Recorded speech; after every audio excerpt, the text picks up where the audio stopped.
Halo, apa kabar anak-anak kami siswa kelas 9? Pada saat ini kita lanjutkan kembali pelajaran kita tentang transformasi. Masih di pencerminan, kita akan belajar kembali mengenai pencerminan terhadap garis X sama dengan Y, X sama dengan negatif Y, dan pencerminan terhadap titik S yang koordinatnya adalah P, Q. Contohnya seperti ini. Tentukanlah koordinat titik bayangan segitiga ABC jika koordinat titik A 5,2, B 9,2 dan C 5,5 jika dicerminkan terhadap garis X sama dengan Y. Nah, X sama dengan Y ini garis yang warna ungu ini. Inilah cerminnya. Kenapa ini disebut X sama dengan Y? Ya, kita lihat aja nih. X-nya 10. Kan titiknya di sini, Y-nya 10 juga. Artinya X sama dengan Y sama-sama 10 ini. Jadi garis ini disebut garis X sama dengan Y. Nah, kalau ini cerminnya, ini titik A 5,2. Dicerminkan terhadap garis X sama dengan Y, maka bayangannya adalah ini. A aksen dengan koordinatnya adalah 2,5 ya. Demikian juga titik B yang koordinatnya adalah 9,2, maka bayangannya adalah B aksen yang ini, yang koordinatnya adalah 2,9. Demikian juga dengan titik C dengan koordinat 7,5, maka bayangan dari C ini jika dicerminkan terhadap garis X sama dengan Y, maka koordinatnya adalah C aksen dengan koordinat 5,7. Nah, coba perhatikan hasil dari pencerminan ini. 5,2 menjadi 2,5. 9,2 menjadi 2,9. Artinya dapat kita simpulkan bahwa jika P koordinatnya adalah A, B dicerminkan terhadap garis X sama dengan Y, maka koordinat bayangannya adalah P aksen dengan koordinatnya adalah B, A. Jadi A, B berubah menjadi B, A. Ya, maka didapatlah ini rumus yang keenam. Karena sebelumnya sudah kita dapat rumus yang pertama, kedua, ketiga, keempat, dan kelima. Ini adalah rumus yang keenam. Nah, selanjutnya kita belajar lagi mengenai pencerminan terhadap X sama dengan Y. Contohnya ini. Nah, tentukanlah koordinat bayangan segitiga ABC jika koordinat titik A 6,-5, B 10,-5, dan C 8,-2 jika dicerminkan terhadap garis X sama dengan negatif Y. Kenapa X? Misalnya ini X. X-nya kan 10. 10 ini. Nah, titik ini adalah 10, min 10. Ya kan? Ini positif, ini negatif. Maka garis ini disebut dengan garis X sama dengan negatif Y. Nah, contohnya lihat dulu segitiga A.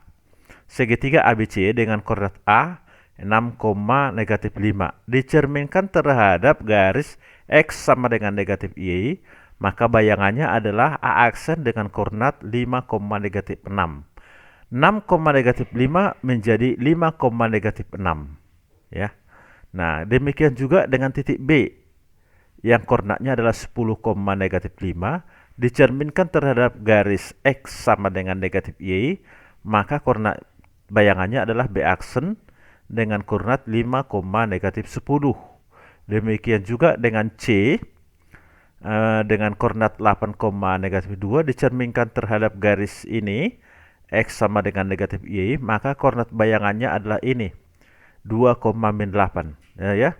8,-2 menjadi 2,-8. Coba kita perhatikan hasil dari pencerminan ini. 6,5 menjadi 5,-6. Ya, 10,-5 menjadi 5,-10. Dari sini dapat kita simpulkan bahwa jika ada titik P yang koordinatnya A, B dicerminkan terhadap garis X sama dengan negatif Y, maka bayangannya adalah P aksen dengan koordinat negatif B, negatif A. Nah, ini berbalik, yang absis menjadi ordinat, ordinat menjadi absis, dan tandanya pun berubah jadi positif ke negatif atau negatif ke positif. Ini hasilnya ya. Maka ini adalah kita dapat rumus yang ketujuh ya. Selanjutnya bagaimana pencerminan terhadap suatu titik. Misalkan titik itu titik S dengan koordinat P, Q. Nah, contohnya seperti ini. Tentukanlah koordinat bayangan segitiga ABC jika koordinat titik A 2,3, titik B sama dengan 4,2 dan titik C 2,8 jika dicerminkan terhadap titik S yang koordinatnya adalah 5,6. Nah, cerminnya yang ini, titik ini 5,6. Jadi A ini 2,3 dicerminkan terhadap titik S yang koordinatnya 5,6, maka bayangannya adalah ini A aksen 8,9. Nah, kemudian yang B 4,2 dicerminkan terhadap titik S 5,6, maka hasil pencerminannya adalah B aksen dengan koordinat 6,9. Demikian juga dengan C ya. C 2,8 dicerminkan terhadap S yang koordinatnya 5,6, maka bayangannya adalah C aksen dengan koordinat 8,4. Kita ambil salah satu dari pencerminan ini. Apa hasil dari pencerminan ini? Misalnya kita ambil titik A 2,3 ini. 2,3 dicerminkan terhadap titik 5,6. Jadi 8,9. Nah, ini coba lihat M. M ini dapat dari mana? Seperti rumus sebelumnya.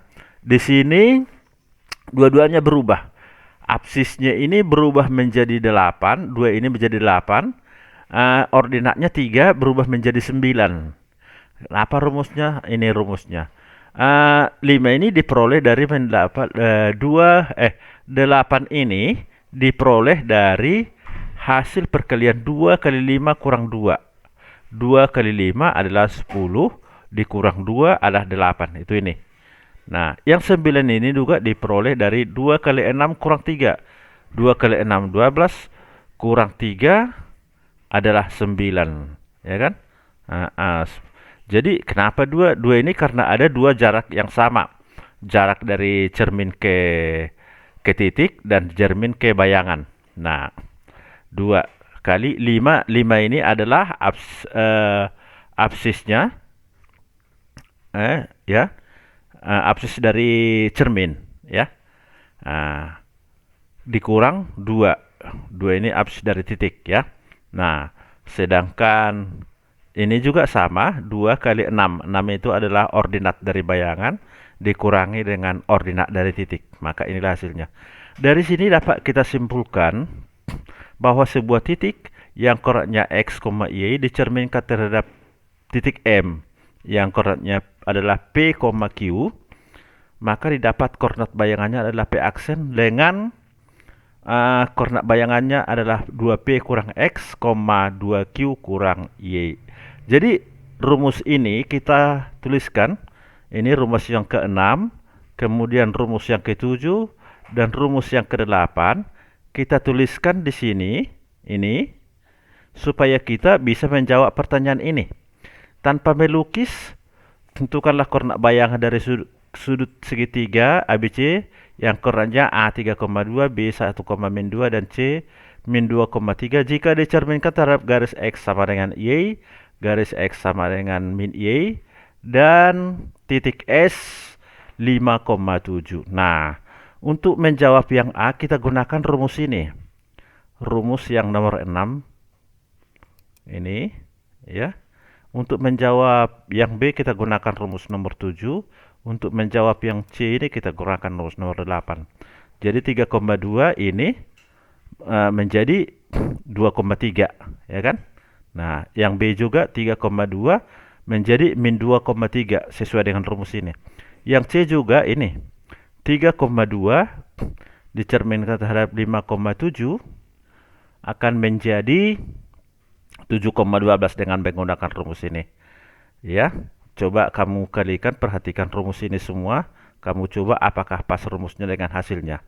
Demikian pelajaran kita yang bisa Bapak berikan pada saat ini. Berdasar harapan Bapak, kamu bisa memahaminya. Semoga anak-anakku dalam keadaan sehat semua. Terima kasih.